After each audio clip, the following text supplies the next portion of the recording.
Cut பண்ணி வேணால் ஒருத்தருக்கு மட்டும் செய்கிறேன். நீங்கள் நிறையா பேர் செஞ்சிங்கன்னா ப்ரொப்போர்ஷனாக நிறையா ஆட் பண்ணிக்கோங்க. கல் உப்பு உள்ளே போடணும்.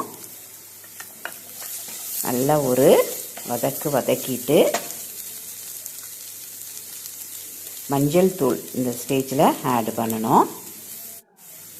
அதையும் வதக்கிட்டு நல்லா 1/4 டம்ளர் தண்ணி மட்டும் ஊற்றினா போதும். நல்லா வெந்துடும் முள்ளங்கி.